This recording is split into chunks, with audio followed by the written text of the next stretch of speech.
what will be the ratio of simple interest and compound interest on two equal sums of money deposit in a bank at 8% interest rate for 3 years। ठीक है, अब हिंदी में देख लेते हैं। एक bank में 3 वर्षों के लिए 8% की ब्याज दर पर रखी गई दो समान राशियों पर साधारण ब्याज और चक्रवृद्धि ब्याज का अनुपात क्या होगा। ये आपके ऑप्शंस दो कटे हैं, लेकिन कोई बात नहीं, हम फिर भी इसको सॉल्व करेंगे। तो इस प्रश्न को सॉल्व करने के लिए क्या करना पड़ेगा, आइए जानते हैं। हमसे क्या पूछा है, हमसे पूछा है अनुपात साधारण ब्याज और चक्रवृद्धि ब्याज में। ठीक है, और हमारे पास आर दे रखी है। ठीक है, रेशियो दे रखा है कितना, 8%। आर का मान देख रहा है 8%। अभी हमसे कहा कि जो राशि है वो समान है। ठीक है, to equal sum of money. ठीक है, दो राशि है वो क्या है, समान है। तो हम राशि को अपने तरफ से मान लेते हैं, क्योंकि हमारे पास रेशियो पूछा है। रेशियो में राशि कुछ भी हो सकती है, तो हम राशि मान लेते हैं 1, 2। टाइम कितना है हमारे पास, टाइम है 3 ईयर्स। ठीक है, इसमें कहाँ लिखा है 3 वर्षीय रहा। ठीक है, टाइम हमारे पास है 3 ईयर्स। तो हम राशि मानते हैं 3, 4 10,000। ठीक है, 10,000। इसमें क्या 3 वर्ष के लिए हमें निकालना है ब्याज, तो हम ट्री मेथड का यूज़ करेंगे। पहला साल, दूसरा साल और ये तीसरा साल। ठीक है, इसका 8% कितना होगा 10,000 का, 8% होगा 800। ठीक है, 800 ये हो गया साधारण ब्याज 3 साल का। अभी ब्याज पे ब्याज लगाना है। 800 का 8% कितना होगा, 64। ठीक है, 64। अभी और एक यहाँ पर आएगा 64। क्यों, इस वाले का ब्याज ये आ गया, इसका ब्याज ये आ गया। ठीक है, अब इसका ब्याज ये आ गया।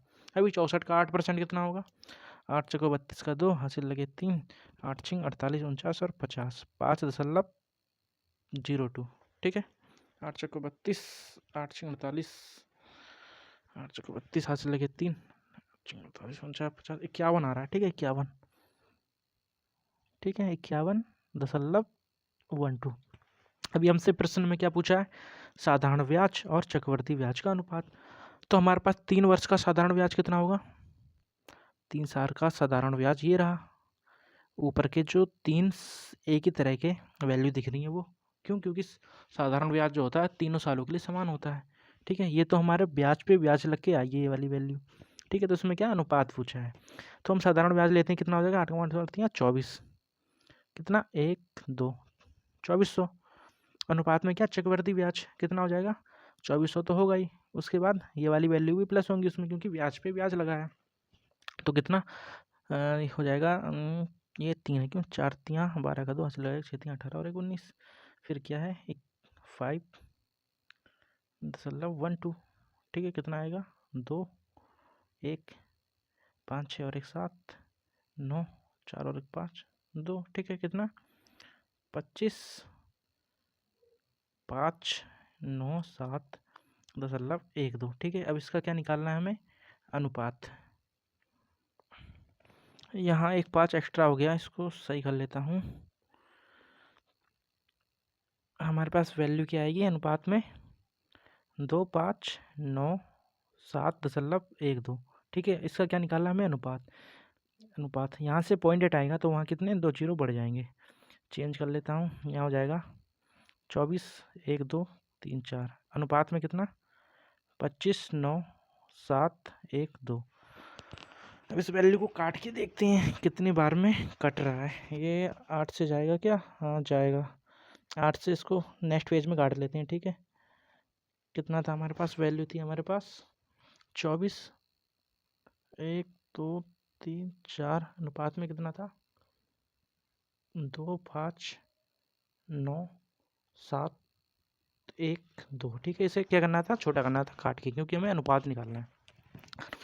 8, 16, 8 तियाँ 24, 2, 3, 4। अनुपात में कितना 8 दूनी 16, 8 तियाँ 24, 8 दूनी 16, 3 गया, 8 चौको 32, 8 चौको 33, 34, 35, 36, 37। कितना 8 5 40, 8 6 48, 8 चौको 32। ठीक है, अभी किससे काटें इसको, 8 8 64, 8 से फिर डिवाइड हो जाएगा, 8 5 40। ठीक है, ये कितने बार जाएगा,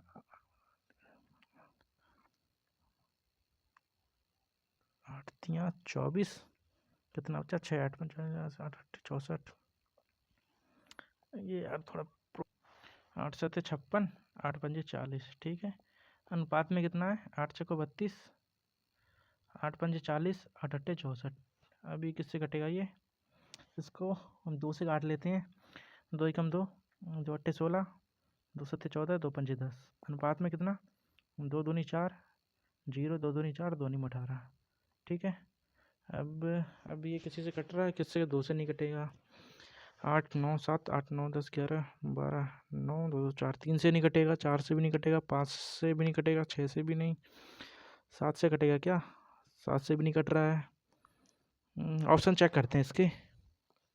ऑप्शन 8 7 18 75, 18 75 था क्या, 18 75, 18 75, 20 29, 20 29, हाँ ठीक है। अब ये नहीं कटेगा, ठीक है।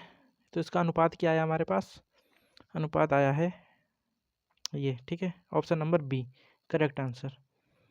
धन्यवाद।